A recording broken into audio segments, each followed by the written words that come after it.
Hey, what's going on, guys? It's your boy Mr. Mriamdigital, and I'm gonna show you guys how I edit and what my edit process is.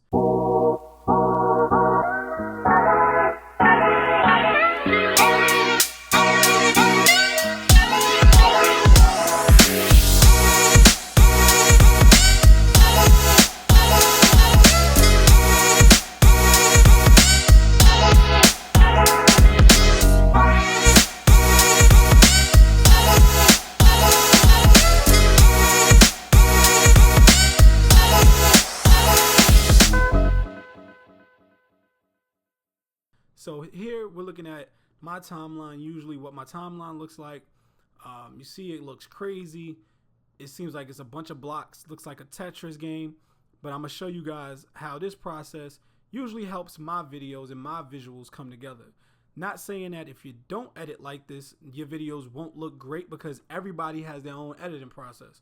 So this is just mine, and if it works for you and it may help you out, please, by all means, let me know if it helped you out. If this made your life a little bit easier, by all means, click like, comment, and subscribe to the channel, as I usually tell you guys. And here we go. So let's start off with a new project. So I'm going to name my project Editing Process. And the first thing that I'm looking at here is what type of format, resolution, and rate do I want my videos. All right, so normally the rendering, we always want to keep it at Apple ProRes 422. There's so many options here, but I like this option the best for my videos. Usually I'm doing a 1080p video. My resolution is going to stay at 1080p, and my rate is the most important part of this process, is what your film rate is. A lot of you guys like to shoot in 60 frames, and you know, whenever you're shooting slow motion, your frame rate should always be at least half of whatever you're going to try to slow it down to. So usually people will try to shoot in 24 frames and try to slow it down. It comes out a lot choppy. But if you do it in 60 frames and you slow it down to 40%, it usually comes out smooth as possible. So now when you go to the timeline, everybody's rates are different. Some people may edit in 29:97, some people edit in 30, some people even edit in 60, but we're not going to do that. For music videos, you always want to keep it at 24. That basically will convert all of your footage down to 24 frames once you put it in your timeline. So all of your footage, this is what that cinematic look is. When people always ask me, oh, how does your videos always look so cinematic? This is the key. 24p should be your rate when you're doing this video. So we're going to click OK. So we're going to come down here to this empty timeline right here. All right. And what we're going to end up doing is we need to fill up our timeline. So what's the first thing you might do? I don't know. The first thing I do is I usually come up here. I'm going to go to this third here. This is only in, right now I'm editing in Final Cut Pro, if you didn't know. This is usually where I edit at. If you're going in here, I usually go down to solids. I mean, you guys can pick any color. They have whites, grayscale. I usually go black. It's just easier to keep up with. So what I usually do is I put this block here right at the middle. This is going to be my center. This is going to be my foundation. I'm going to scroll it down to what I think the video is probably going to end up being. I don't know. Sometimes you just never know. We're going to go over here to this folder here. I'm going to go down to this folder here. We're going to use Kilo's video here. We're going to use this. So now what I'm trying to do is I'm trying to find the audio. And here it is, never change. I'm going to scroll down, never change. And normally, what people don't understand is when you're editing a video, you always want to keep up with a flow. You always want to keep a flow going. So I usually have this flow where I edit as if I'm a metronome on top of a beat. So usually you're going to try to keep up with the clicks. So usually when you see beats drop and stuff, you want to keep this. That sound is kind of what you want to keep up with. So never change. You know, I'll start playing it. And you know, usually what I'm doing is I'm cutting to the beat. So every time I hear that drop, all right, so you kind of keep going with that flow. All right, so then we keep it up. When I had my back on the wall, I ain't calling my brother, come get get me. So you see how it's keeping up with that tempo? Jam, some niggas ain't friendly. Told bro that we can't do the 6 shots. Now he got his hands on a 50. And my location make so you want to act like a metronome. Know that them young niggas with me. Just know that I don't read no mentions. I just want to know who gon' send them. Did the dashboard cause it's rented. Standing up in the mortar, let's get it. I'm living life with no limits. Alright, so then at that point, I usually have a tempo of what my beat looks like. Pretty much what the beat is looking like. So you see the squares are pretty much even because the beats are going to always have the same tempo. They're going to usually have the same drops. So when you're doing this consistency as far as keeping up with the beat, this is usually what your blocks are going to look like. So the first thing you want to do is you want to find where the music usually drops to where you want to find these waves. You want to find out where his verse drops. You want to find out where he starts rapping at. This is when you want to start putting the video together. I'm usually zoomed in the whole time. And so it looks like a lot of blocks usually when I'm doing it. So it may look crazy. You guys might be like, man, that's a lot of blocks to chop.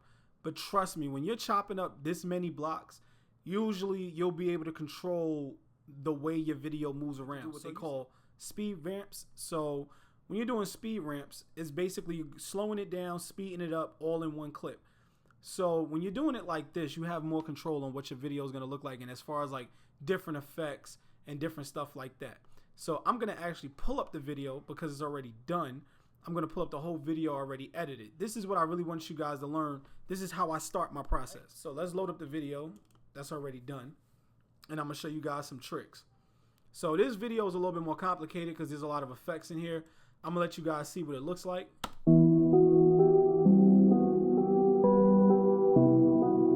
Hold on, yeah. Feel like I'm 100 up in the booth too.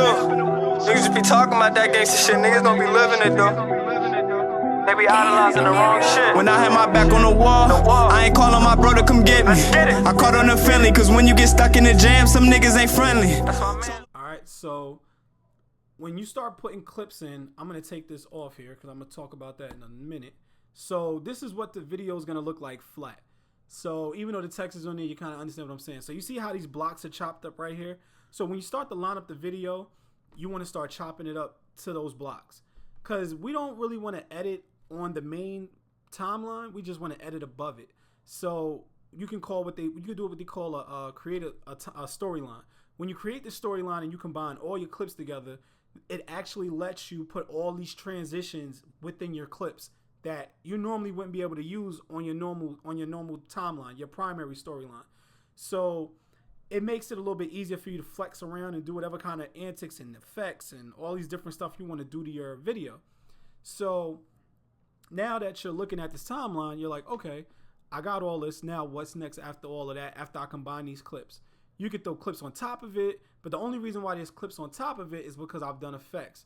These effects I won't teach you in this video, because they're, that's a whole nother video.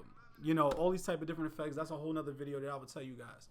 All right. So now after I done put all the clips and I done chopped them together, I done, basically did all the process I need to do. What's next? So now we need to color the video. We want to see what this video is going to look like. So for me, I have what they call, I have MLUT. I don't know if you guys know what that is. MLUT is really it's a color grading tool that I use. I have LUTs, which are what they call lookup time. So basically, these are like these little lookup charts that you can basically combine your colors with, and you can get these colors out. So what I'm gonna do is, first, all you guys should have what they call adjustment layers. Adjustment layers are the easiest way. So what we do is we put cinematic bars in that. We actually use our color for that. This is something separate from that. Basically, you don't have to put the effects on all your videos. It basically controls over your whole timeline. So you control your color, your cinematic bars. If you're doing what they call like screen openers and screen closers, this is what you want your adjustment layer for. So I'm gonna go in here, I'm gonna put my adjustment layer right here. This is what you see right here. I'm gonna load my MLUT into this custom adjustment layer. I'm gonna take this MLUT, I'm gonna go into my LUT library right now. I'm gonna be looking around to see what colors I want. I chose this one here for this video. So when I click it, I'm gonna click OK, and I'm gonna click this adjustment layer, and I'm gonna click this, and then you see how we have the cinematic bars, we have the video in color, everything is there. So this is really what my process is when I do music videos. So if you guys have any questions, be sure to comment below. I'll be sure to comment back. I'll be sure to try to get back to your questions as soon as possible. And, you know, like I said, once again, it's your boy, Mr. Mriamdigital, and this is my editing process.